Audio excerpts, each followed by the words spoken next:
جیسے ابو سفیان نے اور دوسروں نے مشورہ کیا کہ ہم نے تو بہت بڑی غلطی کر دی ہے کہ واپس آ گئے،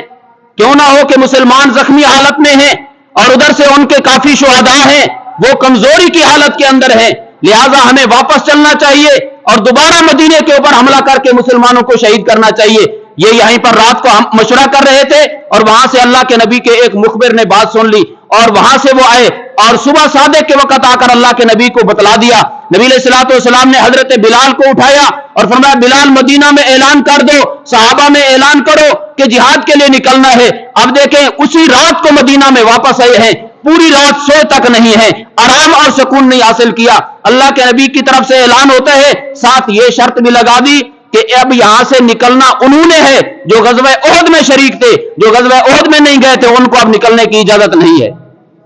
حضرت جابر بن عبداللہ نے عرض کیا اللہ کے رسول میرے والد غزوہ احد میں شہید ہو گئے، میں پیچھے بہنوں کے خیال کرنے کے لیے نگرانی کے لیے گھر میں رہا تھا، لہٰذا میں جانا چاہتا ہوں، مجھے اجازت چاہیے۔ اللہ کے نبی نے ان کو اجازت دی اور نبی علیہ الصلوۃ والسلام یہاں سے چلے مقام حمراء الاسد کے اوپر، اللہ کے نبی وہاں پر جا کر ٹھہرے اور وہاں پر ایک قبیلہ خزاعہ کا سردار معبد خزائی وہاں پر تعزیت کے لیے اللہ کے نبی کی خدمت میں حاضر ہوا، وہاں سے تعزیت کر کے سیدھا ابو سفیان کے پاس پہنچا تعزیت کے لیے۔ ابو سفیان نے اپنے ارادے کا اظہار کیا، ہم دوبارہ مدینہ پر حملہ کرنا چاہتے ہیں۔ معبد خزائی نے کہا تو ارادہ کر رہا ہے، اللہ کے نبی تو بہت بڑا لشکر لے کر حمراء الاسد کے اوپر پہنچ چکے ہیں۔ کافر ڈر گئے، اللہ نے ان کے دلوں کے اندر رعب ڈالا، وہیں سے ابو سفیان اپنا لشکر لے کر وہاں سے روانہ ہو گیا، واپس چلے گئے اور نبی علیہ الصلوۃ والسلام نے 3 دن یہاں پر قیام کیا۔ 3 دن قیام کے بعد اللہ کے نبی دوبارہ مدینہ منورہ واپس آ گئے۔